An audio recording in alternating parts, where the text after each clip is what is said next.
10 గంటలు.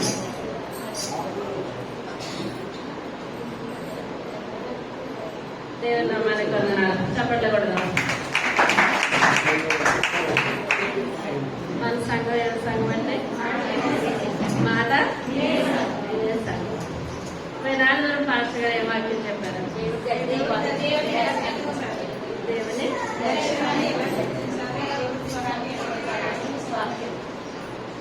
ఈ యొక్క దినాన మనం చెప్పుకునే వాక్యం కీర్తనల గ్రంథము 91వ అధ్యాయము 11వ వచనం.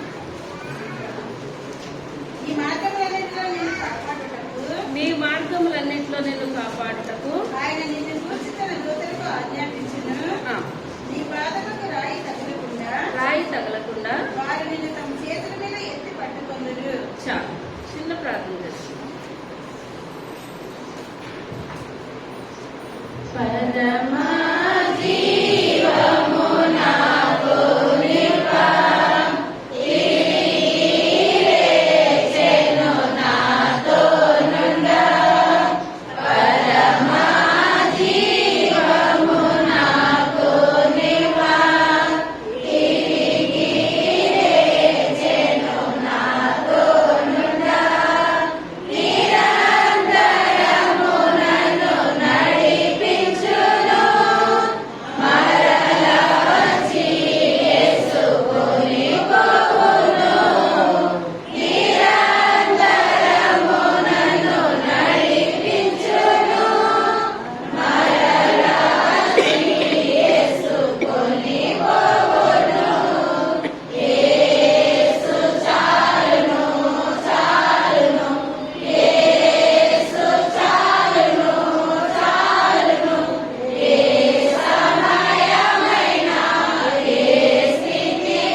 శ్రేష్టమైన నామాన్ని బట్టి ప్రభావ లెక్కలేని వందనాలు స్తోత్రాలు స్తుతులు చెల్లించుకుంటున్నాను. అయ్యా మీ యొక్క దినాల వాక్యం చెప్పడానికి నిలబడినాను. మరుగుపరచండి ప్రభావ. మీ యొక్క పరిశుద్ధాత్మ శక్తిగా చెప్పగలిగే శక్తిని నాకు దయచేయండి. వినగలిగే శక్తిని బిడ్డలందరికీ దయచేయండి ప్రభావ. అయ్యా మేమందరం ఒట్టుకుండలతో వచ్చాం ప్రభా. నిండుగా నేను మమ్మల్ని మా గృహాలకు మీరు పంపించమని అడుగుతున్నాను తండ్రి. అయ్యా మా జీవితంలో మేము ఏమైతే సరి చేసుకోవాలో ప్రభా. అయ్యా మాలో దృష్టి ఏమిటో ఏలుబడి చేస్తున్నాడు నాయన. వాక్యంతో నాయన మా జీవితాలు మేము సరి చేసుకోవడం తగిన కృపను దయచేయండి నాయన. అయ్యా మీ యొక్క వాక్యం మమ్మల్ని సరి చేస్తుంది ప్రభా. అయ్యా 2 అంచెలు వాడగలిగిన ఖడ్గము ప్రభా. అయ్యా నాయన ఒకవైపు నాయన ఖండిస్తుంది నాయన, ఒకవైపు బుద్ధి చెప్తుంది ప్రభా. అయ్యా మీ వాక్యంలో నాయన బాబు మాలో ఏ ఒక తప్పిదం ఉన్నట్లయితే నాయన అయ్యా భక్తురాన్ని ప్రభా అందరి దగ్గరికి వెళ్ళి ఏ విధంగా సరి చేసుకోవాలో ప్రభా. వాక్యం ద్వారా మా జీవితాలను వాటితో సరి చేసిన గొప్ప భాగ్యాలు దయచేయండి. అయ్యా చెప్తున్న నన్ను మరుగుపరచండి ప్రభా. మీ యొక్క వాక్యం నాయన భావం అయ్యా వినగలిగే చెవులు గ్రహించగల హృదయాన్ని అందరికీ దయచేయమని త్వరగా రాబోతున్న యేసయ్య నామమున వేడుకొంచున్నాము తండ్రి. ఆమేన్. హల్లెలూయా. ఇప్పుడు చదివిన వాక్యం మనం చదవండి. నీ మార్గములన్నింటిలో నిన్ను కాపాడుటకు ఆయన నిన్ను చూసి తన దూతలకు ఆజ్ఞాపించును. నీ పాదములకు రాయి తగలకుండా వారు నిన్ను తమ చేతుల మీద ఎత్తి పట్టుకొందురు. చాలండి. ఇప్పుడు మన పాదములకు ఏం తగలకూడదంటండి? రాయి తగలకుండా ఎవరైతే పట్టుకుంటారో దేవుడు ఎత్తు పట్టుకుంటాడు. ఇప్పుడు మనం ఈ వాక్యం చదువుతున్నాము, వాక్యం వింటున్నాము, చేస్తున్నాము. మనం విన్న వాక్యం చాలా మంది ఎటువంటి ఇప్పుడే మర్చిపోయే వాళ్ళు ఉన్నారు. కొంతమంది 1 నెల 2 నెలలు గుర్తుపెట్టుకుని ఒక లైఫ్ లాంగ్ గుర్తుపెట్టుకునే వాళ్ళు ఉన్నారు. కానీ సాతాను అంటే అది ఎప్పుడు కూడా సాతాను వాక్యాన్ని మర్చిపోదు. మనల్ని గుర్తుపెట్టుకున్నావు కానీ సాతాను ఏం చేయదు, మర్చిపోదు. బైబిల్ అసలు ఆదికాండం ప్రకటన గ్రంథం వరకు కూడా సాతానికి ఎక్కడ ఏ వాక్యం ఉన్నదో, ఏ వాక్యం ద్వారా మనుషుల్ని పడగొట్టాలో సాతానికి బాగా తెలుసు అనమాట. ఎందువల్ల మత్తయి సువార్త 4వ అధ్యాయము 5వ వచనం.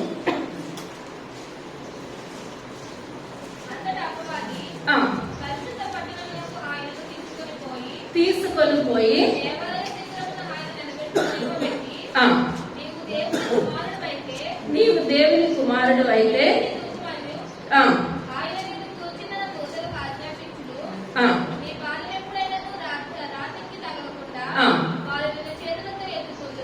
ఆ, అని వ్రాయబడి ఉన్నదని ఆ. ఆయనతో చెప్పాను.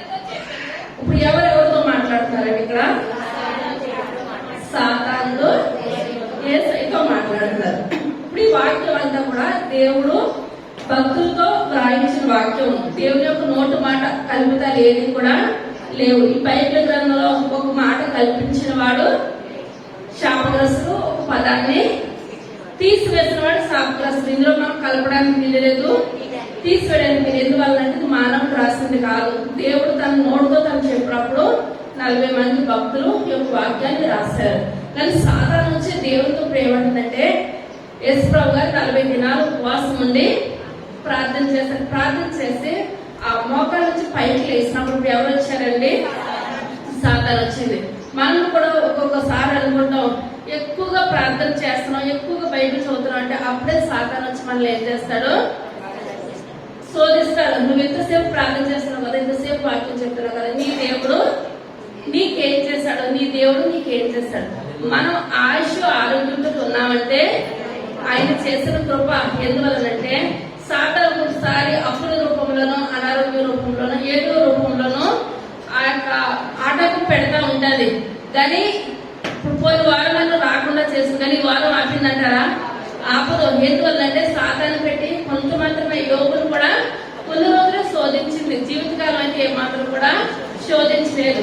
ఇక్కడ కూడా చూసుకున్నట్లయితే ఇప్పుడు 40 దినాలు యేసయ్య ప్రార్థన చేశారు. ప్రార్థన చేసి మోకాళ్ళ నుంచి పైకి లేచారు. పైకి లేచినప్పుడు దేవుని యొక్క వాక్యం ఎవరెవరికి చెప్తున్నారు? సాతాను నుంచి దేవునికి చెప్తుంది. ఇప్పుడు మనకి చాలా మంది 91వ కీర్తన ఎంతమంది కంట వచ్చండి? దేవుని నామానికి వందనాలు. ఈ యొక్క వాక్యము సాతాన్ని కంటగా పెట్టేసుకొని దేవునికే చెప్తుంది. ఏమంటే ఆయన్ని ఎక్కడెక్కడ శిఖరాగ్రాలకి ఎక్కించేస్తుంది, ఎత్తైన కొండ మీదకి ఎక్కించేస్తుంది, ప్రదేశాలకు ఎక్కించేస్తుంది.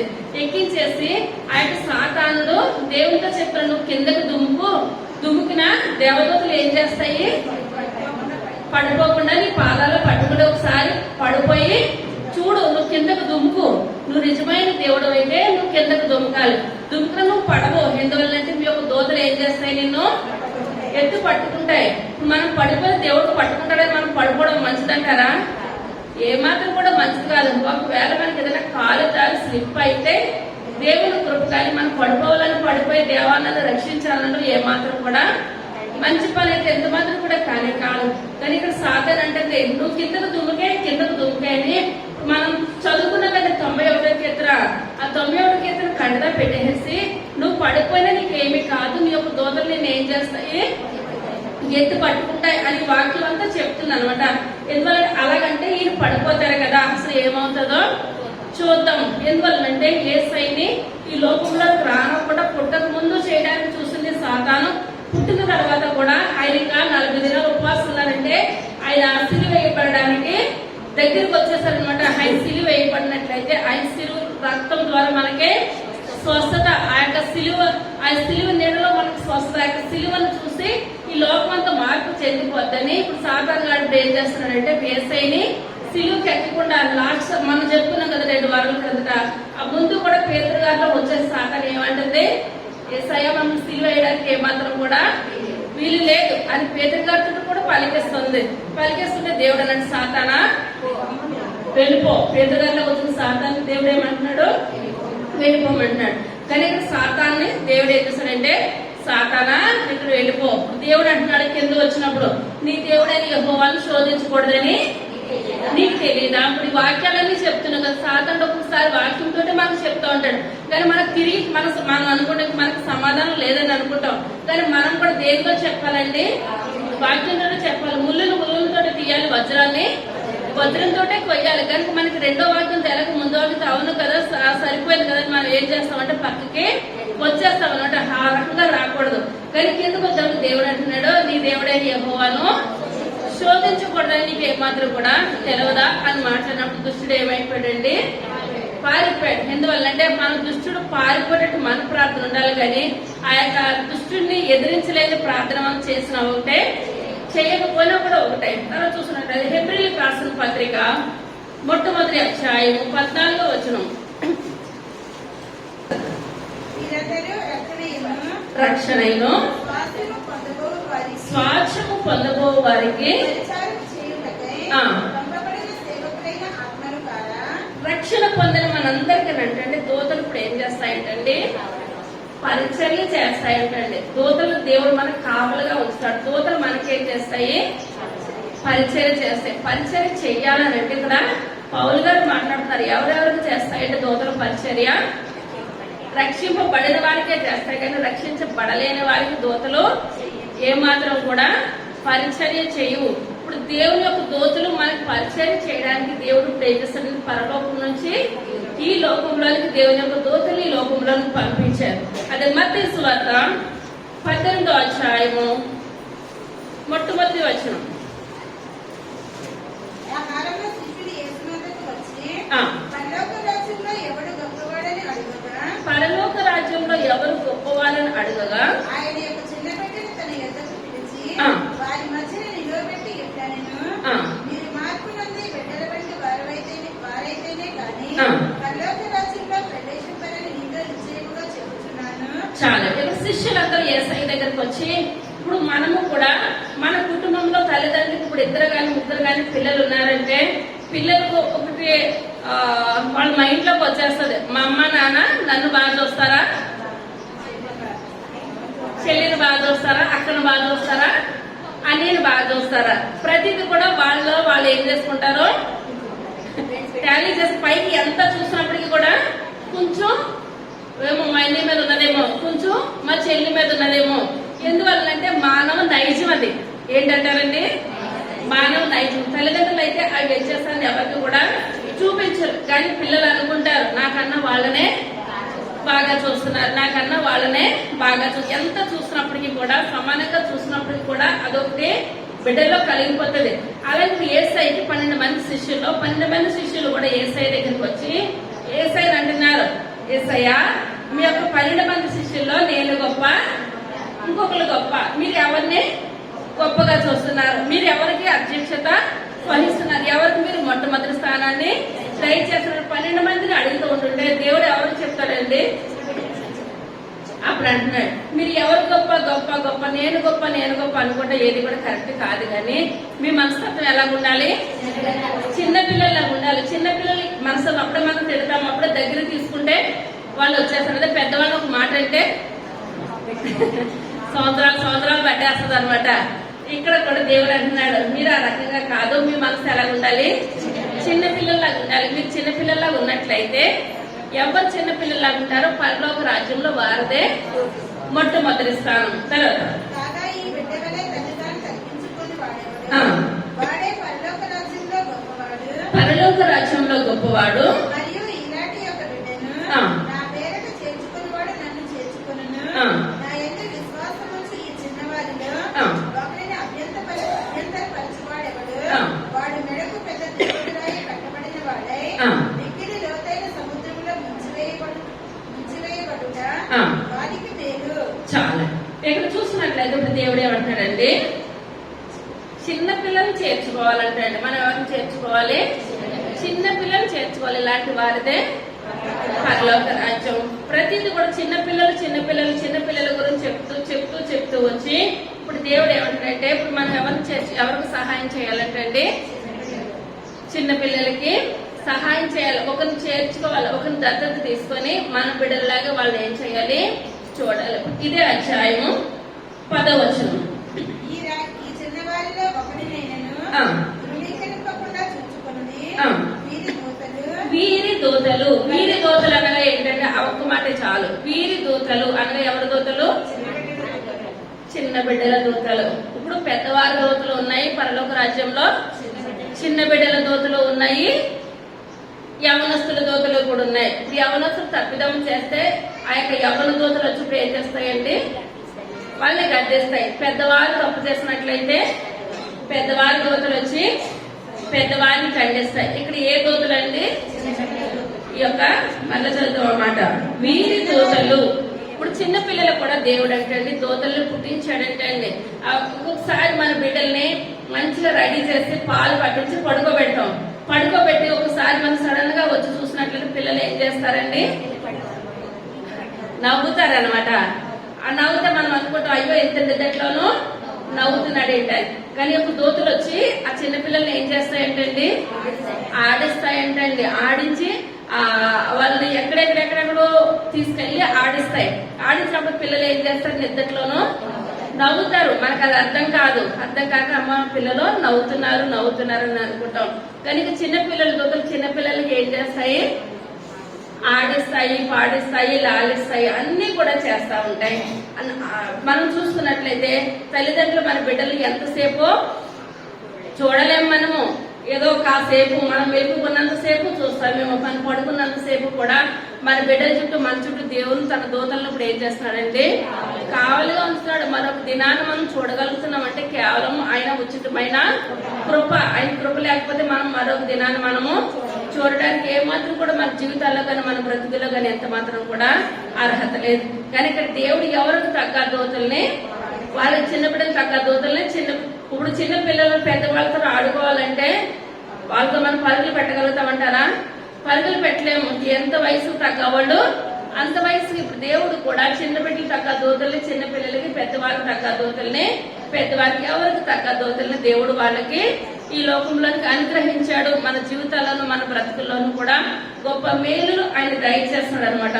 తర్వాత చూసినట్లయితే యెషయా గ్రంథము 6వ అధ్యాయము మొట్టమొదటి వచనం.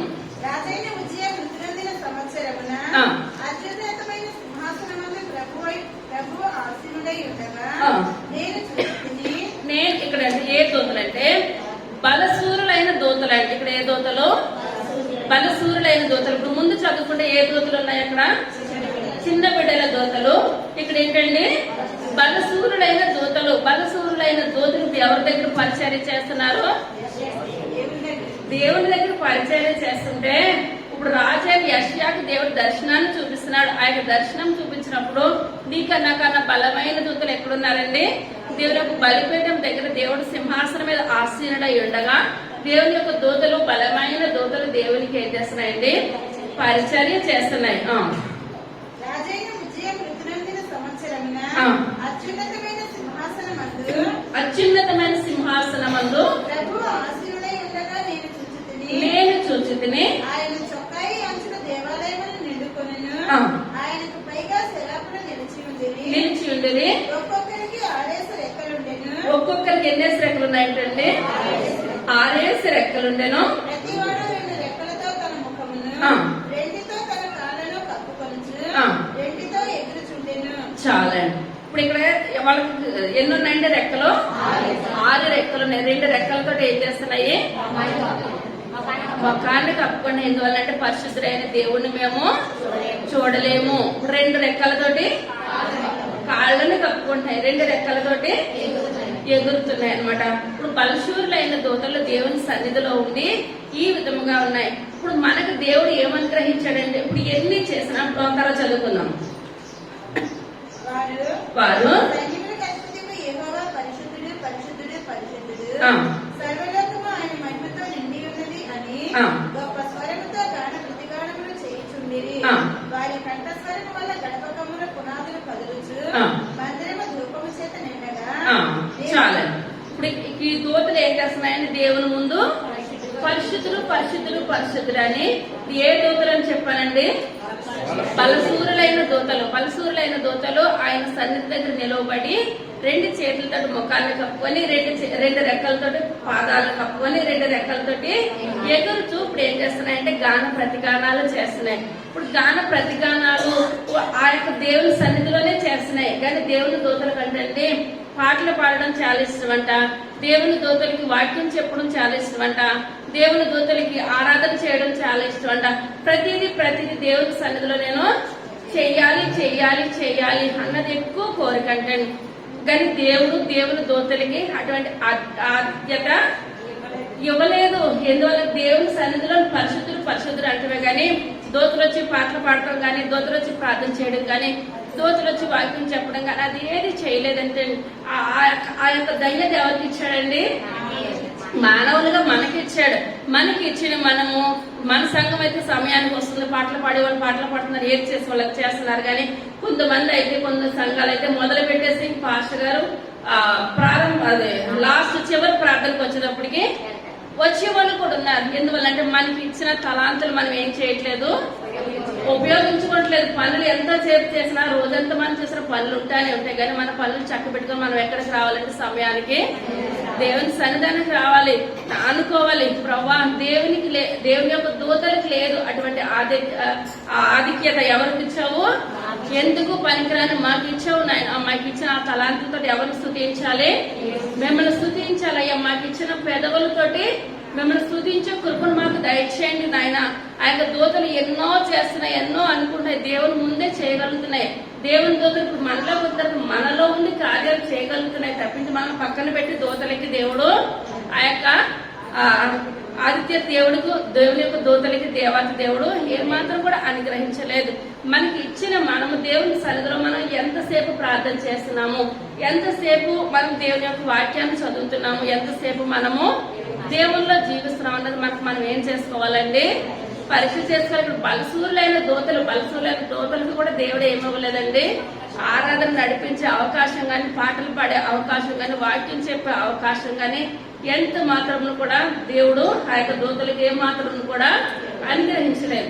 అది 2వ రాజుల గ్రంథము 19వ అధ్యాయము 35వ వచనం. ఆ రాత్రి యెహోవా దూత బయలుదేరి అష్షూరు వారి దండుపెట్టెలో వచ్చి 185,000 మందిని హతము చేసెను. ఎంతమంది అండి? 185,000. ఇక్కడ హిజ్కియా కన్నీటి ప్రార్థన చేస్తున్నాడు. కన్నీటి ప్రార్థన చేసినప్పుడు ఇప్పుడు అనుకున్నాడు హిజ్కియా, అందరూ అనుకున్నారు హిజ్కియా పని అయిపోయింది, అందరూ చుట్టుముట్టడు వేసేసినప్పుడు తెల్లారులైతే యుద్ధము. ఆ ముందు రోజు ఆ నైట్ దేవుడు ఏం చేస్తాడంటే ఒకే ఒక దూతను పంపించాడు. ఒక్క దూత పంపిస్తే ఎంతమంది చనిపోయారు? 185,000 మందిని ఒక్క దూత చంపేసిందంటే ఇప్పుడు దేవాదేవులు సిలి వేసినప్పుడు ఆకాశంలో బలసూలైన దూతలు చెప్తున్నాం కదండి, 6 రెక్కలతోటి గాను ప్రతిగానాలు చేస్తున్నాయి. మరి ఇన్ని దూతలు ఈ లోకంలోకి వచ్చినట్లయితే ఆయన సిలి వేయగలుగుతారంటారా? ఒక్క దోత వస్తే సరిపోద్ది, అక్కడ ఉన్న కోట్లాది కొద్ది దోతలన్నీ కూడా రావవసరం లేదు. ఒక్క దోత వస్తేనే ఇంత గొప్ప కార్యం చేస్తానుగా. ఇప్పుడు దేవుడు ఆ యుద్ధాలు చేయడానికి ఆ యొక్క దోతల ద్వారా ఇటువంటి కార్యాలు చేయడానికి దేవుడు ఈ లోకంలోనికి ఎంత మాత్రం కూడా రాలేదు. ఆయన రక్తాన్ని చిందించడానికి తన కుమారుని లోకంలోనికి బలిగా ఇవ్వడానికి తండ్రి కుమారుని లోకంలోకి పంపించాడు. ఇక్కడ అనుకుంటున్నారు ఎందువల్ల అంటే దూతల ద్వారా కూడా గొప్ప కార్యాలు దేవుడు జరిగించాడు. కానీ ఎంత జరిగించినా కూడా మొట్టమొదటి స్థానం ఎవరికి ఇచ్చాడంటే దేవుడు మానవులుగా మనకి ఇచ్చాడు. ఒక దూత వచ్చి ఇంతమందిని చంపిందంటే దేవుడికి దూతలుంటే సరిపోతుంది. దూతలు ఇప్పుడు మాట లూసిఫర్ దూత వినలేదు, కానీ మిగిలిన దూతలన్నీ కూడా దేవుని యొక్క మాట విన్నాయి. ఇంక ఇదే సరిపోతుందని దేవుడు అనుకోలేదు. ఆయన రూపంలో ఇప్పుడు దూతలకైతే 6 రెక్కలు ఉన్నాయి, కానీ దేవుణ్ణి పోలి మానవుని చేస్తాడు. దేవుడికి అలా 2 చేతులు 2 కాళ్ళు ఉన్నాయో మానవుడిగా మనకి కూడా 2 చేతులు 2 కాళ్ళు. ఆయన పోలి మనల్ని చేసుకున్నాడు. అంతవరకే ఆ దూతలు గాన ప్రతిగానాలు చేసినప్పటికీ కూడా ఇప్పుడు ఏ ఒక్కరు కన్నీరు కారుస్తారా, ఏ ఒక్క మానవుడు ప్రార్థన చేస్తాడని దేవుడు ఇప్పుడు ఏం చేస్తున్నాడంటే దివారాత్రులు కూడా కన్నీరు కారుస్తున్నాడు. ఇశ్రాయేలుని కాపాడేవాడు కునుకడు నిద్రపోడు. అటు దూతలు 24 గంటలు గాన ప్రతిగానాలు చేసినా మనం ఎప్పుడు ప్రార్థన చేస్తామో ఆయన మన దగ్గరికి రావాలి, మనం ఎప్పుడు మోకరిస్తామో ఆయన ఏం చేస్తున్నాడంటే దివారాత్రులు కూడా మన కొరకు ఆయన కన్నీరు కారుస్తానే ఉన్నాడు. కానీ ఇంత గొప్ప దూతలు గొప్పగా ఉంటున్నాయా, మానవులుగా మనం గొప్పగా ఉంటున్నామా? మానవులుగా మనం మాట వినట్లేదు. కానీ ఎన్నిసార్లు మనం మాట వినకపోయినా దేవుడు ఏం చేస్తున్నాడంటే మన మీద ప్రేమ. ఎందువల్లంటే ఇప్పుడు కాకపోతే మరలా మారుతారేమో, ఇప్పుడు కాకపోతే మరలా మారుతారేమో. ఆయన దివారాత్రులు కూడా మన కొరకు ఎదురు చూస్తూ ఉంటున్నాడు. కానీ ఒక్క దూత వచ్చి గొప్ప కార్యం చేసేసింది. పిల్లల దగ్గర పిల్లల దూతలు మాట్లాడిస్తున్నాయి. బలసూరులైన దూతలు ఆ యొక్క దేవుని దగ్గర బలిపీఠం దగ్గర పరిశుద్ధుడు అన్న ఎంత అనినప్పటికీ కూడా ఏమనిపిస్తుంది అంటే దేవునికి మానవులు ప్రేమ పొందుకోవాలి. మనం ఏం అవసరం లేదు. ఇప్పుడు మనకి చుట్టుపక్కల ఉన్నారంటే మనం ఏదైనా సహాయం చేస్తే మంచి వాళ్ళు అంటారు, చేయకపోతే చెడు వాళ్ళు అంటారు. కానీ దేవుడు మనకు సహాయం చేస్తూనే ఉంటాడు. మనం తిరిగేసి నాయన నువ్వు నాకు ఏమి చేసావు నాయన, నువ్వు నాకు ఏం చేస్తావని మాట్లాడతాం. కానీ మనం దేవునికి ఏం చేస్తాం నాయన, నాకు దినానికి 24 గంటల సమయం ఇస్తున్నావు. 24 గంటల సమయంలో మీకు ఎంత సమయం ఇస్తున్నాను అన్నది మనము పరీక్ష చేసుకుంటే చాలు. ఆయనకి మనం ఏమి అవసరం లేదు. మన యొక్క హృదయాన్ని దేవునికి సమర్పించి మనం ఆయన చేసిన మేలుని మనం ఏం చేయాలండి, తలుచుకోవాలి, జ్ఞాపకం చేసుకోవాలి. ఆయన నాకు పలానా రోజు నాడు ఇంత గొప్ప కార్యం చేస్తావయ్యా, పలానా రోజు నాడు ఇది అనుకుంటే చాలు మన కళ్ళంట నీళ్ళు ఏమైపోతాయి, వచ్చేస్తా ఉంటాయి. ఆయన ఇంత గొప్ప దేవుడు, ఆయన నా పట్ల ఇంత గొప్ప కార్యాలు మీరు జరిగించారు ప్రభా, ఆయన చేసిన మేలుని మనం జ్ఞాపకం చేసుకుంటే దేవుడు మనకు గొప్ప అవకాశాన్ని దేవుడు ఇస్తాడు. భయంకరమైన ఆపదలోంచి కీడులోంచి కూడా దేవుడు మనల్ని ఏం చేస్తాడండి, తొలగించడానికి దేవుడు సిద్ధంగా ఉన్నాడు. తర్వాత చూసినట్లయితే యోబు గ్రంథము మొట్టమొదటి అధ్యాయము 8వ వచనం. అందుకే యెహోవా, నీవు నా సేవకుడైన యోబు సంగతి ఆలోచించితివా? యోబు సంగతి ఆలోచించితివా? అతడు యథార్థవర్తనుడును, న్యాయవంతుడై దేవుని యందు భయభక్తులు కలిగి చెడుతనము విసర్జించిన వాడు భూమి మీద అతని వంటి వాడెవడనూ లేడు అని అడుగుగా అపవాది యోబు ఊరకయే దేవుని యందు భయభక్తులు కలవాడాయినా నీవు అతనికిని అతని ఇంటి వారికిని అతనికి కలిగిన సమస్తమునకును చుట్టూ కంచె వేసితివి కదా నీవు అతని చేతి పనిని దీవించుచుట చేత అతని ఆస్త దేశంలో బహుగా విస్తరించి ఉన్నది. అయినను నీవు ఇప్పుడు నీ చేయి చాపి అతనికి కలిగిన సమస్తమును అదే అధ్యాయం 6వ వచనం. దేవదూతలు యెహోవా సన్నిధిని నిలుచుటకై వచ్చిన దినమొకటి తటస్థించెను. ఆ దినమున అపవాది యొక్క వాడు వారితో కలిసి వచ్చెను. చాలండి. దేవదూతలకు ఏ సమయం వచ్చిందంటే అండి, దేవుని సన్నిధానానికి వెళ్లే ఒక సమయము, ఒక దినం వచ్చింది. ఇప్పుడు మనకి ఇదే దినము దేవుని సన్నిధిలో గడిపే దినము, పరిశుద్ధమైన దినము, ఆదివారపు ఆరాధన. ఇప్పుడు మానవులుగా మనకి ఎలాగున్నదో దేవుని యొక్క దూతలకు కూడా దేవుడు పిలిచినప్పుడు వెళ్ళాలి. దేవుడు ఏది చెప్తే అది చెయ్యాలి. ఆ యొక్క దినము తటస్థించినప్పుడు దూతలన్నీ కూడా సమయానికి, మన సంఘంలో సమయానికి దూతలన్నీ కూడా దేవుని సన్నిధానికి వచ్చేసాయి. అదే రోజు నాడు ఇంకొకరు ఎవరు వెళ్ళారండి, లూసిఫర్ సాతానుడు కూడా దేవుని సన్నిధానం దగ్గరికి వెళ్ళాడు. వెళ్ళినప్పుడు ఇప్పుడు దూతలన్నీ కూడా దేవునితో మాట్లాడుతున్నాయి. ప్రభావ పలానా వాళ్ళు ఇలాగ మనం చేసిన ప్రార్థనలు కూడా ఇప్పుడు ఎవరు పట్టుకెళ్తారండి దేవుని సన్నిధానానికి? దూతలు. మనం కన్నీరు కారుస్తాం కదా, ప్రమిదలు పట్టుకొని వచ్చి మన కన్నీరు అంతా కూడా ఎక్కడ ఉంటాయండి, ఆయన బుడ్డుల్లో ఉంటాయి. ఆయన బుడ్డుల్లో పట్టుకొని వెళ్ళి దూతలు మనం కార్చిన ప్రతి ఒక్క కన్నీరు, మన ఏ ఒక్క కన్నీటి బొట్టు కూడా దేవుడు వ్యక్తపరిచే దేవుడు అది ఏ మాత్రం కూడా కాదు. ప్రతి కన్నీటి బొట్టుకి, ప్రతి ప్రార్థన కూడా మనకు ప్రతిఫలం ఉంటది.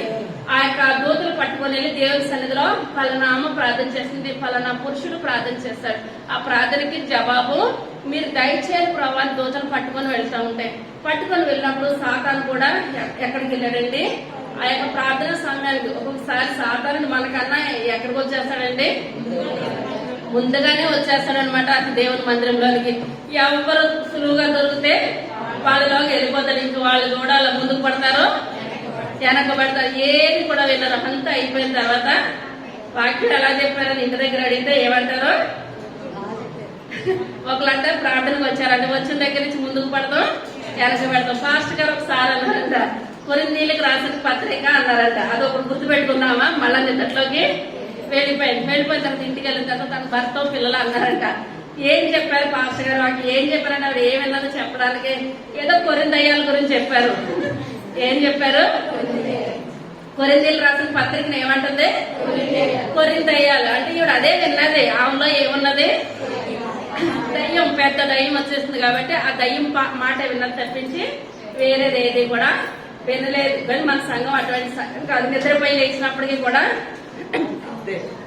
ఏం చెప్పామని చెప్పగలిగిన కృప దేవుడు మన సంఘ బిడ్డలకి దయచేస్తాడు. దేవుని నామాన్ని వందనాలు. కానీ ఇక్కడ కూడా సాతాను వచ్చి సాతానుడు ఫిర్యాదులు చేస్తుంది. దేవుని యొక్క దూతలు కూడా దేవునితో ఏం చేస్తున్నాయండి, సంభాషణ చేస్తున్నాయి, మాట్లాడుతున్నాయి అనమాట. తర్వాత అపవాది భూమి మీద ఇటు అటు తిరుగులాడుచు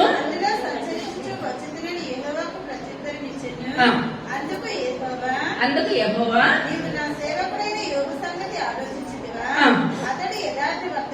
యథార్థవర్తనుడును దేవుని యందు భయభక్తులు కలిగి చెడుతనం విసర్జించిన వాడు భూమి మీద అతని వంటి వాడెవడూ లేడు అని అడుగగా అపవాది యోబు ఊరకే దేవుని యందు భయభక్తులు కలవాడైనా నీవు అతనికి అతని ఇంటి వారికి అతనికి కలిగిన సమస్తమునకు చుట్టూ కంచె వేసినవి కదా. ఎవరేస్తారండి కంచి? దేవుడేస్తాడు. మన జీవితాలనంటే, మన బ్రతుకులనంటే, మనం బయటికి వెళ్ళి వస్తున్నాం అంటే మన చుట్టూ ఏముంటుందండి? దేవుని యొక్క కంచి ఉంటుంది కనుకనే మనం మళ్ళా సజీవులుగా మనం మళ్ళా గృహాలకు మనము చేరుతా ఉన్నాం. అంతేగాని దేవుడు మనకి ఏం చేశాడంటే ఆ కంచె వేయకపోతే మనకి లోకంలో ఉండేవారు ఏమాత్రం కూడా కానే కాదు. కానీ దేవుడు సాక్ష్యం చెప్తున్నాడు సాతానుతో. ఇప్పుడు మన బిడ్డల గురించి మనం ఏం చేస్తామండి? మన బిడ్డలు ఉన్నతమైన స్థితిలో ఉన్నారంటే ఎంత మందిలోకి వెళ్ళినా మన బిడ్డలు ఇలాగ, మా బిడ్డలు అలా మాట వినేవారు, మా పిల్లలు మాటకి ఎదురు సమాధానం చెప్పరు. ఎందువల్లంటే మాట వింటున్నారు కనుక మనం చెప్పుకోవడానికి వస్తుంది. అదే వినలేని పిల్లల గురించి చెప్పడానికి ఎంత మాత్రం కూడా రాదు. కానీ దేవుడు సంతోషంగా ఒక యోబు సంగతి, ఆ యోబు గురించి దేవుడు ఏం చేస్తున్నాడు, ఏం సాక్ష్యం చెప్తున్నాడండి? యోబు యథార్థవంతుడు, న్యాయవంతుడు, నీతిమంతుడు. ఇన్ని మాటలో దేవుడే యోబు గురించి సాక్ష్యం చెప్తున్నాడు. అబ్రహాం గారి గురించి ఏం సాక్ష్యం చెప్పారండి? నా స్నేహితుడు, నా ఇల్లంతట్లో నమ్మకస్తుడు. ఇప్పుడు దావీదు గురించి ఇప్పుడు ఏమన్నాడు? నా ఇల్లంతట్లో నమ్మకస్తుడు. ఇప్పుడు అబ్రహాం గారి గురించి నా యొక్క స్నేహితుడు. ఎందువల్లంటే వీళ్ళు దేవుడితో ఎలా గడిపారండి? నమ్మకంగాను, యథార్థంగాను, నీతిగాను, న్యాయంగాను. మన నమ్మకమైన వరకు మనం ఏమిస్తాం? ఇంటి తాళాలు ఇస్తాం. ఇస్తే మనకి ఏది కూడా చెట్టు చెదరదని మనకు బలమైన నమ్మకం కలిగిన వాళ్ళకి మనం ఇస్తాం, కానీ అందరికీ కూడా మనం ఇవ్వం. కానీ ఇక్కడ దేవుడు సాక్ష్యం చెప్తున్నాడు. కానీ మనకి మనం పరీక్ష చేసుకుంటే అదే నోటితో దేవుడు మన కొరకు ఏం సాక్ష్యం చెప్తున్నాడు? సాక్ష్యం చెప్పడానికి మన నిజ జీవితంలో సాక్ష్యం అన్నది ఉన్నదా లేదా? ఇప్పుడు రేపు టయానికి నా బిడ్డ మోకరిస్తుందని సాతానుతో దేవుడు పందెం పెట్టాడు అనుకోండి, మనం ప్రార్థించే విధానం ఉంటేనే దేవుడు మన కొరకు చెప్పగలుగుతాడు. కానీ మనం ప్రార్థించే విధానం లేకపోతే మన కొరకు దేవుడు చెప్పడానికి ఎంత మాత్రం కూడా సరిపడు. కానీ ఇక్కడ యోబు యథార్థవంతుడు, న్యాయవంతుడు కనుక దేవుడు అంటున్నాడు, నా యొక్క సేవకుడైన యోబు యథార్థవంతుడు, న్యాయవంతుడు, నీతిమంతుడు అని చెప్తా ఉంటుంటే ఇదేది కూడా చెవులు పెట్టలేదు సాతాను. ఏమంటుందంటే, నువ్వు ఇన్ని చేసావంటే అతని చుట్టూ కూడా నువ్వేమేసావు? కంచి వేసావు కనుకనే ఆ విధంగా ఉన్నాడు. అతనికి ఆస్తి ఐశ్వర్యం ఇచ్చాడు కనుకనే అతను సజీవంగా మిమ్మల్ని స్తుతిస్తున్నాడు. అదే ఆస్తి ఐశ్వర్యం ఇవ్వకపోతే యోబు ఏం చేయడు? మిమ్మల్ని ఏ మాత్రం కూడా స్తుతించడంటే దేవుడు అంటున్నాడు, ఆస్తి ఇచ్చినా ఆస్తి ఇవ్వకపోయినా, ఏమి ఇచ్చినా ఇవ్వకపోయినా నా సేవకుడని యోబు ఏం చేస్తాడు? నన్ను స్తుతిస్తాడు. యథార్థంగా ఉంటాడు, న్యాయంగా ఉంటాడు. ఆ చుట్టూరు కంచి అంటే కంచికి ఏ వేశాడని దేవుడు? ములకమ్మ పట్టుకొచ్చేసాడా? ఏ వేస్తాడు? ప్రహారీ కూడా కట్టాడా?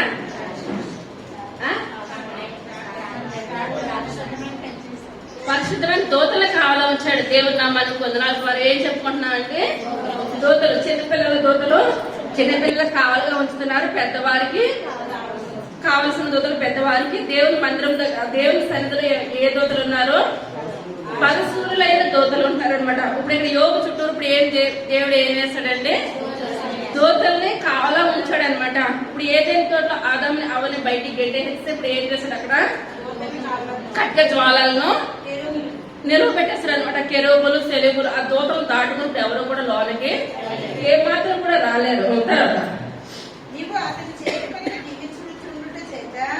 అతని ఆస్తి దేశంలో బహుగా విస్తరించి ఉన్నది. ఆయనను నీవు ఇప్పుడు నీ చెయ్యి చాపి అతనికి కలిగిన సమస్తమును మొత్తుని ఎడగా అతడు నీ ముఖము ఎదుటనే దూషించి నిన్ను విడిచిపోవునా అని యెహోవాతో అనగా, యెహోవా ఇదిగో అతనికి కలిగిన సమస్తమును నీ వశమున ఉన్నది, అతనికి మాత్రము ఏ హాని చేయకూడదని అపవాదికి సెలవీయగా వాడు యెహోవా సన్నిధి నుండి బయలువెళ్ళెను. చాలండి. ఇప్పుడు ఎక్కడి నుంచి బయటకు వచ్చేసాడండి? యెహోవా సన్నిధి నుంచి. ఇప్పుడు దేవుడు అంటున్నాడు, అతనికి ప్రాణహాని ఏమాత్రం కూడా చేయడానికి వీల్లేదు. ప్రాణహాని చేయకుండా ఏది చేసినా ఇప్పుడు ఎందువల్లంటే దేవుని చిత్తం లేకుండా సాతానికి ఏ ఒక్క అధికారం కూడా లేనే లేదు. సాతానికి కూడా కొన్ని రైట్స్ ఉన్నాయి. ఇప్పుడు యోబుని శిక్షించడానికి కానీ, శరీరము నలగొనడానికి కానీ, బలహీనపరచడానికి కానీ అక్కడ కొన్ని రైట్స్ అంటూ ఉన్నాయి. కానీ దేవుని కాకుండా సాతానుడు ఏమి చేయలేడు. అలా చేయలేడు అనగా ఇప్పుడు యోగులో ఏమున్నదండి, ప్రార్థన శక్తి. ఆ యొక్క ప్రార్థనను బట్టి ఎన్ని అపవాది ఎంత శోధనలు పెట్టినప్పటికీ కూడా దేవుడు ఏం చేస్తున్నాడు, యోగుని అంతకంతకు ఆశీర్వదిస్తున్నాడు. చివరికి ప్రాణం తీసాడంటారా? యోగు ప్రాణం ఏమాత్రం కూడా తీయలేదు. కానీ ఆ ప్రాణం తీయడానికి సాతాను దేవుడు ఏమివ్వలేదు, అధికారం ఇవ్వలేదు. అధికారం దేవుడు ఇస్తేనే జరుగుతుంది తప్ప దేవుడు ఇవ్వకుండా ఎటువంటి ఏ రకమైన ఎన్ని బలాలు ప్రయోగించినప్పుడు కూడా, ఎన్ని శక్తులు ఉపయోగించినప్పుడు కూడా సాతాను ద్వారా ఏమాత్రం కూడా కాదు. అది 2వ రాజుల గ్రంథము 6వ అధ్యాయము 8వ వచనం. సిరియారాజు ఇశ్రాయేలుతో యుద్ధము చేయవలెనని కోరి తన సేవకులతో ఆలోచన చేసి ఫలాని స్థలమందు మన దండుపేట ఉంచుదమని చెప్పెను. అయితే ఆ దైవజనుడు ఇశ్రాయేలు రాజులకు వర్తమానము పంపి ఫలాని స్థలములకు నీవు పోవద్దు, అతనికి సిరియనులు వచ్చి దిగి ఉన్నారని తెలియజేసిన కనుక ఇశ్రాయేలు రాజు దైవజనుడు తనకు తెలిపి హెచ్చరిక చేసిన స్థలములకు పంపి సంగతి తెలుసుకొని తన వారిని రక్షించుకొనెను. ఇలాగ మాటి మాటికి జరుగుతూ వచ్చినందున సిరియా రాజు కల్లోలపడి తన సేవకులను పిలిచి, మనలో ఇశ్రాయేలు రాజు పక్షము వహించిన వారెవరైనది మాకు తెలియజెప్పరాదా అని వారిని అడుగగా. చాలా ఇక్కడ చూసుకున్నట్లు ఎవరెవరికి యుద్ధం అండి? సిరియా రాజుకి ఇశ్రాయేలు రాజుకి యుద్ధం అనమాట. యుద్ధం అయినప్పుడు ప్రతిసారి కూడా సిరియా రాజు ఏం చేస్తున్నాడంటే, రేపు యుద్ధానికి వస్తామనగా ఈ రోజు ఏం చేస్తున్నాడంటే తన యొక్క సైన్యాన్ని సిద్ధం పెట్టేస్తున్నాడు. సిద్ధం పెట్టి చుట్టూరు కూడా కాపలా పెట్టేస్తున్నాడు. కాపలా పెట్టేస్తా ఉండి ఏదేమైనా ఇశ్రాయేలు రాజు కన్నా నేను ఏం చేయాలి, యుద్ధంలో గెలవాలని అనుకుంటుండగా ఇప్పుడు ఇశ్రాయేల్ రాజపక్షాన్ని ఎవరున్నారని దైవజనుడు ఎలీషా గారు ఉన్నారు. ఇప్పుడు ఎలీషా గారు ఉంది ఆ ముందుగా సిరియా రాజు చెప్తున్నాడు, మీరు పలానా వాళ్ళతో యుద్ధానికి వెళ్ళాలనుకుంటున్నారు కదా, వాళ్ళు ముందు రోజే వచ్చి ఇప్పుడు వాళ్ళు ఎక్కడ ఉన్నారు, పలానా చోటు ఉన్నారు, పలానా చోట వాళ్ళు దండిపేట ఉన్నదని చెప్పినప్పుడు సిరియా రాజుకు తెలిసి ఇశ్రాయేల్ రాజుకు తెలిసి వేరే మార్గంగా వాళ్ళు వస్తున్నారు. ప్రతిసారి అనుకుంటున్నాడు సిరియా రాజు, నేను ఏది ఏమైనా ఈసారి ఇశ్రాయేల్ రాజు మీద గెలవాలి అని అనుకుంటున్నాడు. కానీ ఏ మాత్రము కూడా గెలవలేకపోతున్నాడు. గెలవలేకపోయేసరికి అనుకుంటున్నాడు, వాళ్ళలో బలమైన వారు తక్కువన్నారు, నాలో బలమైన వారు ఎక్కువగా ఉన్నారు. ఏ రకంగా వెళ్ళాలనుకున్నా విజయము వాళ్ళకే వస్తుంది, మాకు ఎందుకు రావట్లేదు అని.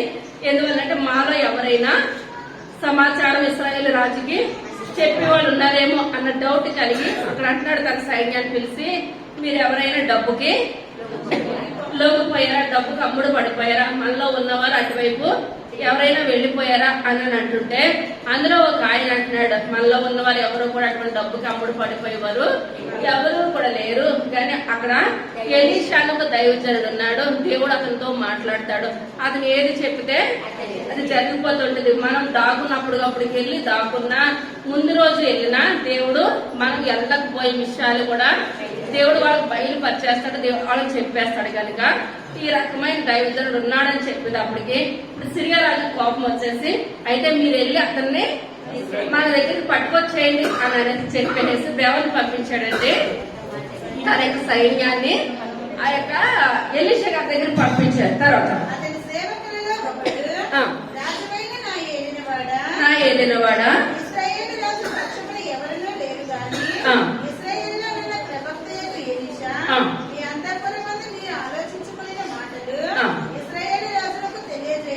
తెలియజేయును. అందుకు రాజు, నేను మనుషులను పంపి అతను తెప్పించినట్లు నీకు వెళ్ళి అతడు చోటు చూసిరమ్ము అని సెలవీయగా అతడు దోతలలో ఉన్నాడని వర్తమానము వచ్చెను.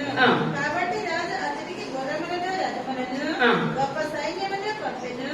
వారు రాత్రి వేళ వచ్చి నలుదిశలను పట్టణమును చుట్టుకొనగా దైవజనుడైన అతని పనివాడు పెద్దలకడ లేచి బయటికి వచ్చినప్పుడు గుర్రములను రథములను గల సైన్యము పట్టణమును చుట్టుకొని కనబడెను.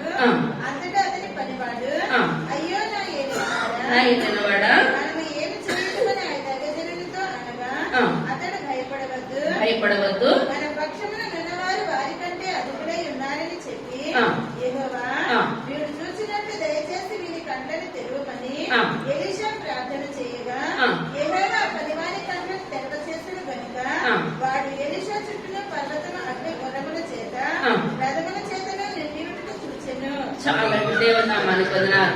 ఇక్కడ మనం చూసుకున్నట్లయితే ఇప్పుడు ఈయన ఎక్కడున్నారని తెలిసిందండి, దోతానులో ఉన్నాడు దైవజనుడు అని చెప్పేసరికి వీళ్ళు నైట్ టైం పడుకున్నాక ఉదయం లేసరికి ఆ ఇంటి చుట్టూరు కూడా ఇప్పుడు ఇతను ఏం చేశారంటే సిరియా రాజు సైన్యాన్ని పెట్టేసి బయటికి రాకుండా సైన్యాన్ని పెట్టి ఇప్పుడు ఏ రకంగా అయినా దైవజనుడిని తీసుకొని వెళ్ళిపోవాలి అని అనుకున్నప్పుడు ఇప్పుడు ప్రతిదీ కూడా దేవుడు దైవజనుడు చెప్తున్నాడా లేదా?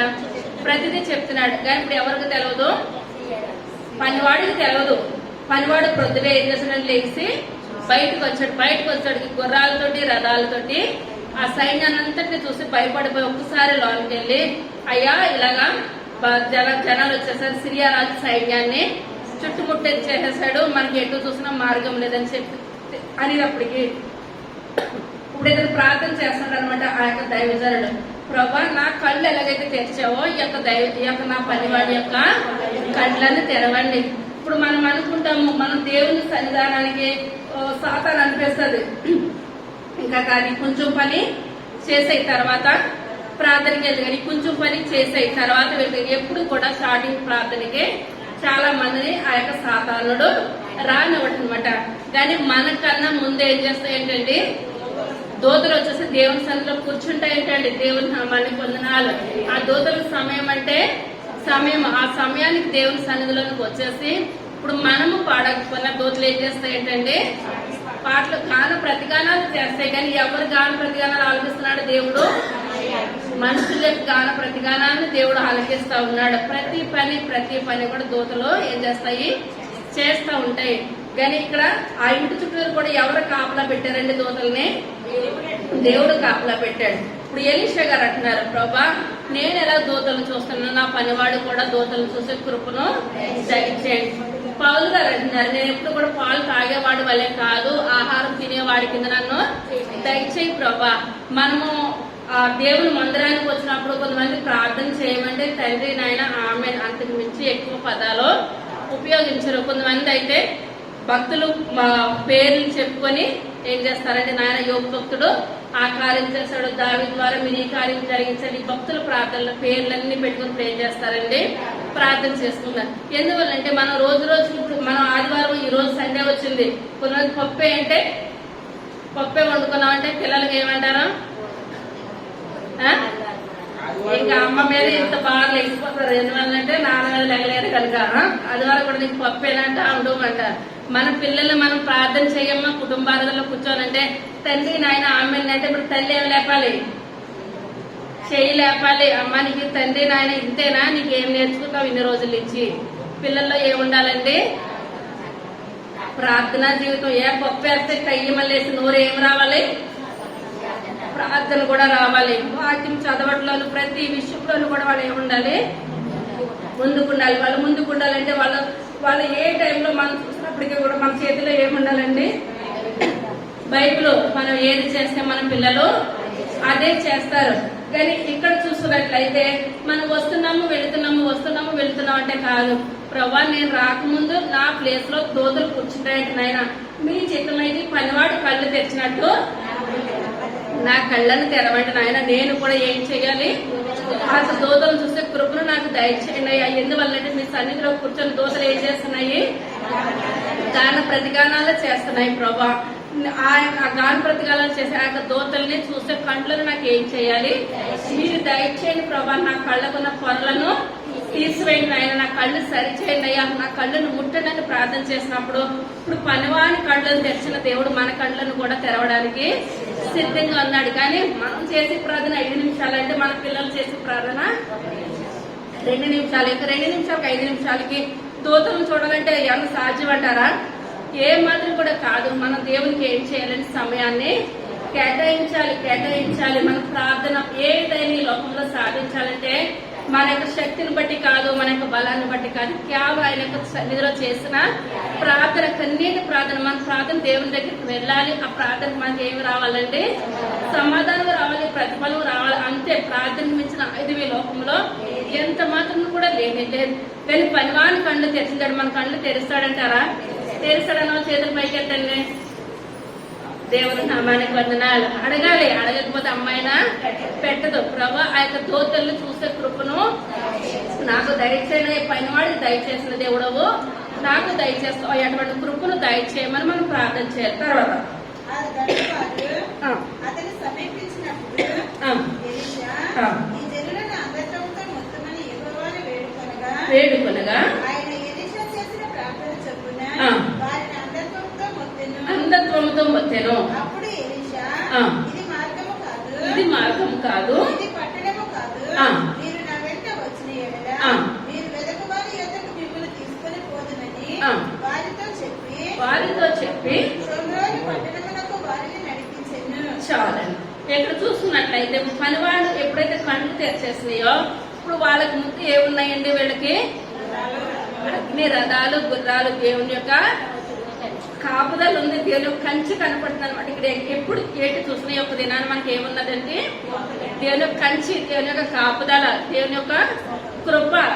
ఇక్కడ వాళ్ళ ఇంటి చుట్టూ ఇప్పుడు దేవుడు ఏం చేస్తాడంటే గొప్ప కంచి వేస్తాడు. దేవుని యొక్క దూతలు ఉన్నాయి, గుర్రాలు, రథాలు అన్ని ఇప్పుడు దిగిపోయినప్పుడు ఇప్పుడు పనివాడు ఇప్పుడు దేవుని ఇప్పుడు ఏం చేస్తున్నాడండి? బహుగా స్తుతిస్తున్నాడు. అయ్యా నా దాసుడైనా దేవుణ్ణి బట్టి నేను చాలా స్తుతిస్తున్నాను అయ్యా, గణపరుస్తున్నాను. ఇప్పుడు ఈయన బయటకు వచ్చాడు. బయటకు వచ్చిన తర్వాత ఒకటే ఒక మాట ఏమనంటే ఈ చుట్టూరు ఉన్న వాళ్ళకి ఇప్పుడు కళ్ళు ఏమవ్వాలి? అంధత్వంతో మొత్తం అయ్యా అని చెప్పుదాడు. ఇప్పుడు రాత్రి అంతా కూడా కళ్ళు లేని వాళ్ళకి కాపలా పెడతాడా రాజు? కళ్ళు ఉన్న వాళ్ళకి కాపలా పెడతాడా? కళ్ళు ఉన్న వాళ్ళని కాపలా పెడతాడు. ఇప్పుడు ఈ కళ్ళున్న వాళ్ళు రాత్రి అంతా నిల్చున్న వాళ్ళకి ఉదయం ఏమైపోయిందండి?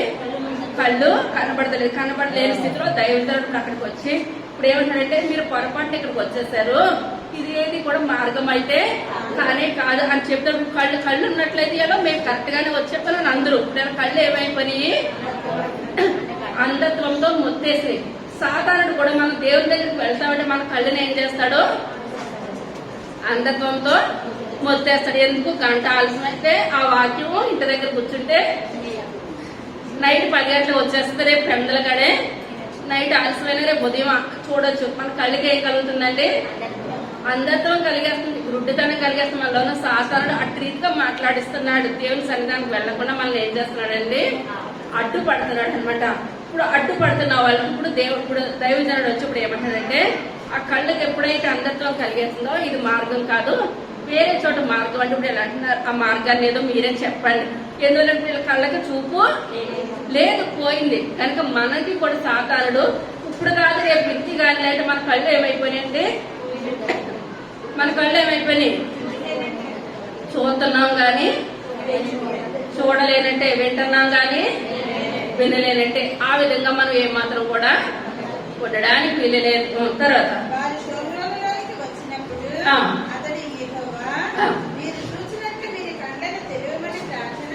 ప్రార్థన చేయగా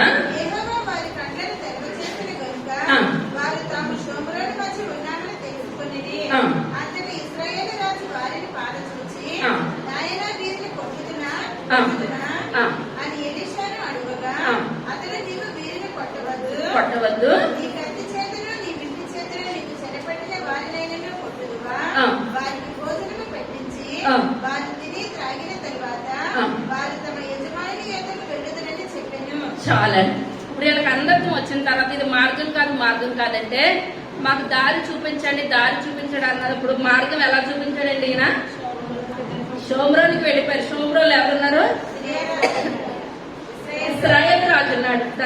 సరాసరి ఎక్కడ తీసుకెళ్లిపోయాడండి? ఈయన ఇశ్రాయేల్ రాజు దగ్గర తీసుకెళ్లిపోయాడు. ఇప్పుడు ఇశ్రాయేల్ రాజు దగ్గరికి వెళ్ళిపోయిన తర్వాత మళ్ళీ దేవుని ప్రార్థన చేస్తున్నాడు దైవజనుడు. నాయన వీళ్ళకి మళ్ళీ నువ్వేం చేస్తావు? కళ్ళను తెరవండి అయ్యా అని చెప్పిన కళ్ళు తెరిచాడు. ఎక్కడున్నారు? సరాసరి ఇశ్రాయేల్ రాజు దగ్గర ఉన్నారు. ఇశ్రాయేల్ రాజు అన్నాడు రాత్రి అంతా కూడా నేను కాపలా కాసి నేను బయటకు వస్తే కొట్టడానికి తీసుకెళ్ళిపోవడానికి చూశారు కదా, మరి ఇప్పుడు నేను వీళ్ళందరినీ కూడా మన జనాన్ని పెట్టించి వీళ్ళందరినీ కూడా కొట్టించేయినా అంటే దైవజనుడు కొట్టించేయినా అంటున్నాడా? మనకెప్పుడు కూడా బైబిల్ పట్టుకున్న వాళ్ళకి వాళ్ళు 10 మాటలు మాట్లాడినా మనం 100 మాట్లాడచ్చు, కానీ మాట్లాడితే వాళ్ళకి మనకి తేడా ఏది లేదు. కానీ మనం ప్రార్థన చేసి కన్నీటితో మనం ప్రార్థన చేసినప్పుడు సమాధానం దేవుడే దయచేస్తాడు. ఇప్పుడు వీళ్ళు కొట్టేసినంత మాత్రాన్ని అక్కడ మరలా ఇంకొక రోజు మరలా యుద్ధానికి వస్తారు కానీ ఇక్కడ ఈయన అంటున్నాడు, అయ్యా కొట్టదారంటే ఏమాత్రం కొట్టద్దయ్యా. ఇప్పుడు అతను పంపాడు, మధ్యలో వాళ్ళు ఏం చేస్తారు, ఏళ్ళు ఎంత మాత్రం కూడా పని చేయడానికి వచ్చారు, రాజు చెప్పాడని చేయడానికి వచ్చారు. అలా కాదయ్యా, రాత్రి అంతా కూడా కాపలా కాశారు. అంటే మరి వీళ్ళకి ఏం చేయాలంటే వాళ్ళందరూ కూడా మీరు ఏం చేయాలి, భోజనం పెట్టండి అయ్యా అని చెప్పినప్పుడు రాజు ఏం చేస్తాడండి, ఇశ్రాయేల్ రాజు భోజనం పెట్టేస్తారు. కట్టు నిండా భోజనం తిన్న తర్వాత వీళ్ళు ఎవరిని స్తుతిస్తారు, దేవుని స్తుతిస్తారు. అటువంటి గొప్ప దైవజనుడు కనుకనే ఇవన్నీ కూడా చెప్తున్నాడు. ఇప్పుడు స్వయంగా వాళ్ళే సాక్ష్యం, మన కళ్ళు బొమ్మంటే పోనీ రమ్మంటే వచ్చినాయి, మనం అటు బొమ్మంటే అటు పోయాము, ఇటు రమ్మంటే ఇటు వచ్చేసినాం. ఆ దేవుడి నామానికి ఇప్పుడు ఏంటండి మహిమ. ఇంత గొప్ప కార్యం చేశారంటే వాళ్ళ చుట్టూరు ఇప్పుడు దూతలు ఏం చేస్తున్నాయండి, కావలుగా ఉండి కాపలా కాసినాయి అనమాట. కానీ మనం అనుకోవాలి, ప్రభా ఇంత తెల్లవాళ్ళు కాపలా కాసిన దూతల కన్నా నన్ను మీరు ఎలా చూస్తున్నారు, ఎక్కువగా చూస్తున్నారయ్యా, గొప్పగా చూస్తున్నారు, ఘనంగా చూస్తున్నారు. అంటే దూతల కన్నా ఎక్కువ సమయం నేను ఏం చేయాలి, మీకు ఇచ్చే కృపను నాకు దయచేయమని ప్రార్థన చేయాలి. చివరిగా ఎఫెసీయులకు రాసిన పత్రిక 6వ అధ్యాయం 12వ వచనం.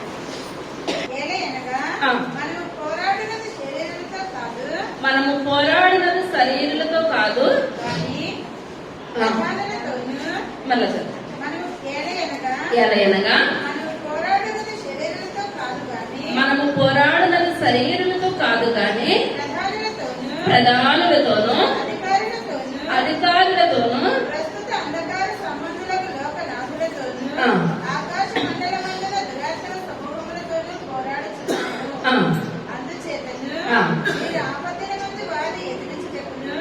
సమస్తమును నెరవేర్చిన వారే నిలవబడుటకును శక్తిమంతులగునట్లు దేవుడిచ్చు సర్వాంగ కవచమును ధరించుకోండి.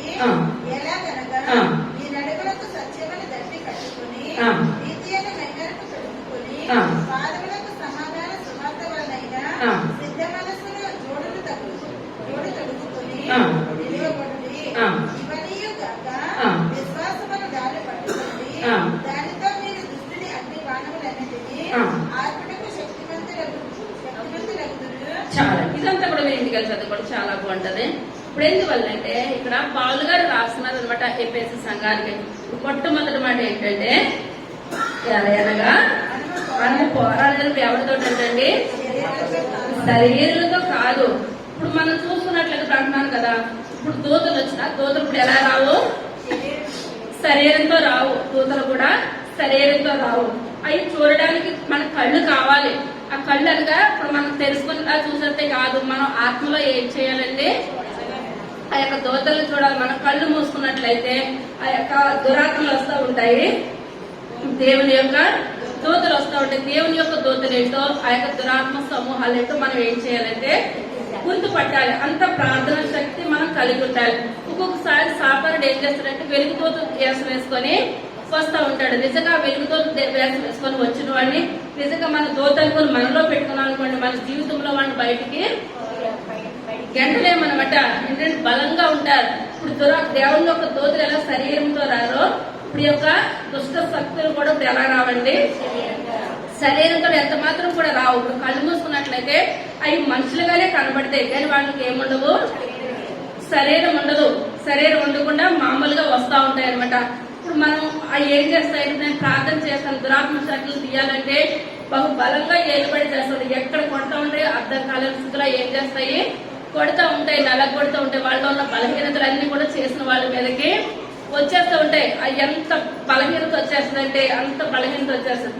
ఇక్కడ ప్రార్థన చేసి కిందకు కూడా నడవలేని స్థితిలోనికి వెళ్ళిపోతాను. సోమవారం అంతా కదలేను, మెదలేను. మంగళవారం వచ్చాడు, ఆయన మీరే నాకు ఏం చేయాలి, శక్తిని దయచేయాలి. మీరు చేయకపోతే నేను నా శక్తి కాదు, నా బలం ఏమాత్రం కూడా కానే కాదు. ఇప్పుడు వాళ్ళ జీవితాలు వాళ్ళ బ్రతుకులు బయటకు వస్తున్నాయి అనగా దేవుడికి ఇచ్చిన ఉచితమైన కృప. అంతవరకు ఆయన ఇచ్చిన నేత్రాలు, నా నేత్రాలను దేవుడు తెరవజేస్తాడు. మన సంఘటన నేత్రాలన్నీ కూడా దేవుడే తెరవ చేయాలి. కానీ ఇక్కడ చూసుకున్నట్లయితే ఆ వచ్చిన దురాత్మలకు ఏముండవండి, శరీరాలతో వచ్చిన మనిషి. ఇప్పుడు నేను ఇక్కడ నుంచి ఒక మనిషి వస్తున్నాడు, కొట్టడానికి వస్తున్నాడు అంటే మనకు తప్పుకోవడానికి అవుతుంది. ఇప్పుడు ఎలాగంటే ఆ లక్షల కలిగి కోట్ల కలిగి దురాత్మలు వచ్చేస్తే వాటికి శరీరంతో ఉండవు. ఎలా కొడతాయంటే భయంకరంగా కొడతా ఉంటాయి. కానీ ఇక్కడ పౌలు గారు అంటున్నారు, ఆయన ఎన్నో సార్లు శ్రమ పడిన రోజులున్నాయి, ఎన్నో సార్లు బలహీన పడిన రోజులున్నాయి. ఎంతో దేవుని కొరకు పౌలు గారు కష్టం, ఇంత అంత కష్టం అయితే ఏమాత్రం కూడా కానే కాదు. కానీ ఇటువంటి పౌలు గారు అంటున్నారు, ఇప్పుడు దోతులు ఎలా సహాయం చేస్తున్నాయో ఆయన దురాత్మలు కూడా ఆ దేవుడు నమ్ముకున్న బిడ్డల్ని అంత శిక్షిస్తాయి అనమాట, అంత హింసిస్తాయి. కానీ మనం పోరాడుతుంది ఎవరితో పోరాడుతున్నామో శరీరంతో కాదు, దురాత్మ శక్తులతోటిని అంధకార సంబంధమైన లోక నాదులతోటి మనం పోరాడుతున్నాం అంటే ఇంత పోరాడుతున్నాం అంటే పోరాడే వాళ్ళకి ప్రేమ ఉండాలండి, బలం ఉండాలి. ప్రార్థన లేకుండా మనం వాటిని కదిపామంటే మనం ఎందుకు కూడా పనికి రామనమాట. మనం ప్రార్థన కలిగి ప్రార్థనలో ఉండే మనం కార్యాలు చేయాలి. కానీ మనలో ప్రార్థన లేకుండా మన కార్యాలు ఎంత మాత్రం కూడా చేయలేము. తర్వాత 12, 13 మీరు ఆపదల నుండి వారిని ఎదిరించుటకును సమస్తము నెరవేర్చిన వారే నిలువబడుటకును శక్తిమంతులగునట్లు దేవుడిచ్చు సర్వాంగ కవచములు ధరించుకొనుడి.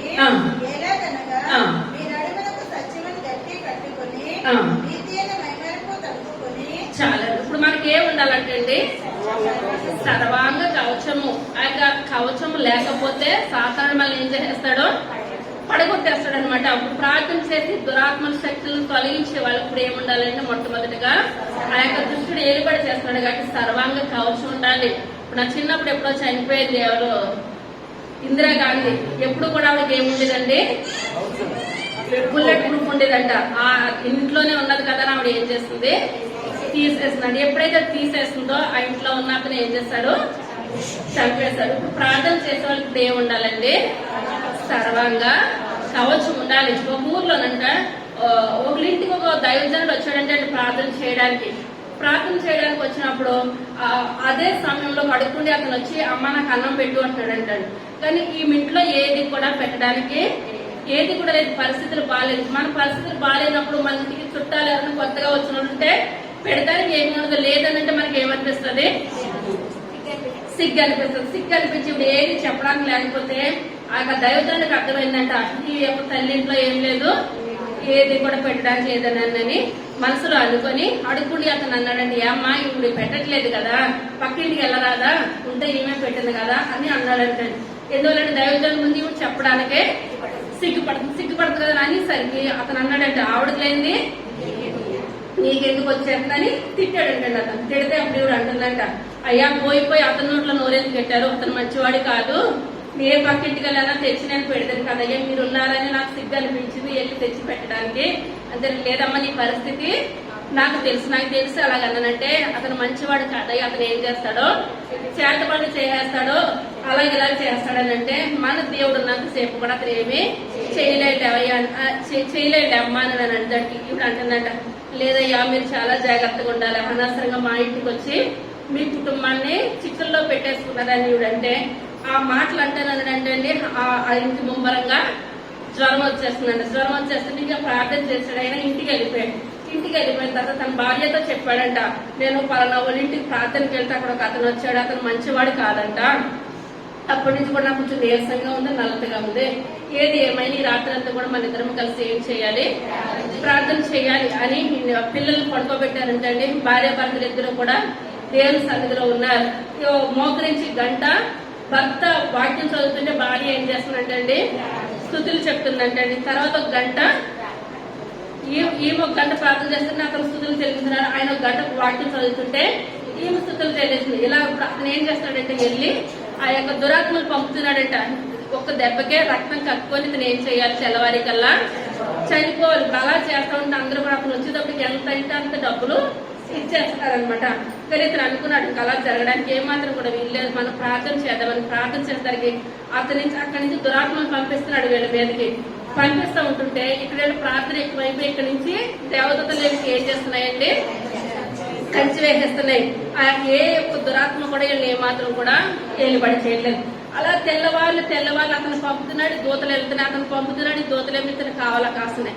తెల్లవారు అయిసరికి అతనికి కొంచెం కునిపాట్లు వచ్చినాయంట. ఎప్పుడైతే కునిపాట్లు వచ్చినాయో ఈ దురాత్మ శక్తులు వెళ్ళి అతన్ని ఏం చేసినాయంట, చంపేసినాడు. చంపేదాడు దెబ్బకు రక్తం కక్కనంత ఏమైపోయాడు, చనిపోయాడు. ఎందువల్లంటే ఈ లోకంలో దేవుడు ఉన్నదన్నది ఎంత నిజమో సాతాను ఉన్నదన్నది కూడా అంతే నిజం. మన ముందు చెప్పుకున్న సాతానికి ఏం తెలుసు, వాక్యం తెలుసు. వాక్యం ఇప్పుడు 91వ కీర్తన ఎవరికి అప్పు చెప్తుందండి, దేవునికి అప్పు చెప్తుంది. దేవునికి వాక్యం, సాతానికి వాక్యం అంతా తెలుసు, ఎక్కడ ఏమున్నదో తెలుసు, ఎవరిని ఏ విధంగా పడగట్టాలో కూడా సాతానికి తెలుసు.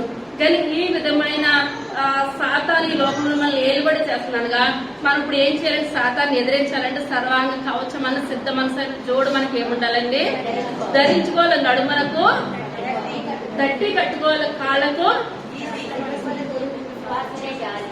డాలు, విశ్వాసం అనే డాలు, ఇవన్నీ కూడా మనకు ఉండాలి. ఇవన్నీ కూడా మనకు ఉన్నట్లయితే మనల్ని ఎవరిని ఎదిరిస్తామంటే మనము సాతాన్ని ఎదిరిస్తాము. దేవునికి మనం ఎదురీతిగా ఉంటాము, దగ్గరగా జీవిస్తాం. ఇటువంటి దగ్గరగా జీవించాలంటే ముఖ్యంగా మనకి ఏ కలిగి ఉండాలి,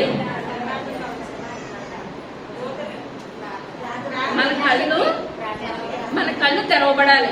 ఏంటండి, మన కళ్ళు తెరవబడాలి. ప్రభా ఈ యొక్క లోకంలో చిన్నపిల్లల దూతలు చూస్తే కళ్ళు నాకు దయచేయండి అయ్యా, సూర్యుడు గల దూతలను చూస్తే కళ్ళు నాకు దయచేయండి అయ్యా. ఇప్పుడు ఇక్కడ లోకంలో పాటలు పాడుతూ ఉంటాయి, సంగీతాలు వాడుతూ ఉంటాయి, గాన ప్రతిగానాలు చేస్తూ ఉంటాయి. నేను ఆ యొక్క దూతలను చూస్తే కళ్ళని నాకు దయచేయండి ప్రభు అని మనం ప్రార్థన చేసినట్లయితే పనివాళ్ళు కళ్ళను తెచ్చిన దేవుడు మన కళ్ళను కూడా తెరవడానికి ఆయన సిద్ధంగా ఉన్నాడు. అందరు పైకి లేసి నిల్చున్నట్లయితే చిన్న ప్రార్థన చేసుకుందాం.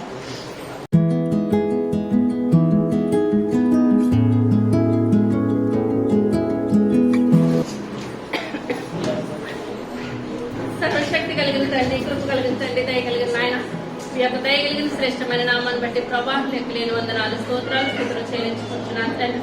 అయ్యా ఆ యొక్క దినాన్ని ప్రభా నాయన మీ యొక్క సన్నిధిలో వాక్యం చెప్పడానికి పెంచిన కృపను బట్టి ధన్యతను బట్టి మీకు వందనాలు చెల్లించుకుంటున్నాను ప్రభా. అయ్యా వాడిని కండ్లు తెచ్చి దేవా పట్టుకున్న మా అందరి కండ్లను మీరు తెరవ చేయమని అడుగుచున్నారు ప్రభా. అయ్యా మిమ్మల్ని గుర్తుపట్టే కృపను దయచేయండి నాయన. ఎందువల్లంటే దుష్టుడు ఏ విధంగా బాణాలు వేస్తున్నాడో మాకు అర్థం కావట్లేదు ప్రభా.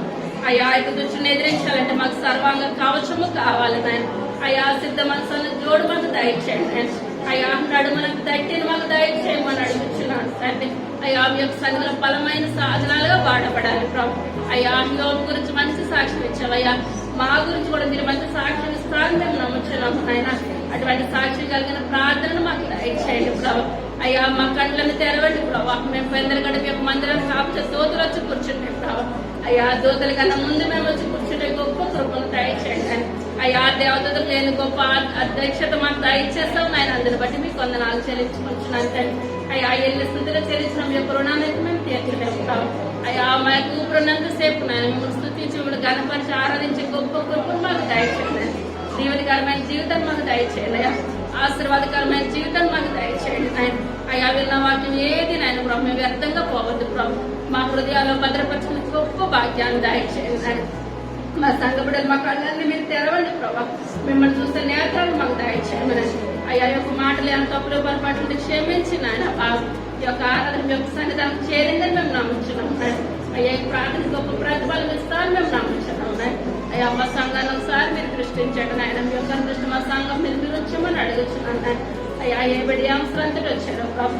అయ్యా ప్రతి ఒక్కరు వాక్యం ద్వారా నాయన నిండైన హృదయాలతో గృహాలకి గొప్ప కృపను ధన్యతను దయచేసి మీ చిత్తమైతే మీ యొక్క రక్తాల్సినట్టే వారికి సంతోషాన్ని సమృద్ధిగా కలిసిన గొప్ప కృపను ధన్యతను దయచేయమని త్వరగా రాబోచున్న యేసయ్య నామమున పెట్టి వేడుకొంచున్నాము తండ్రి. ఆమేన్.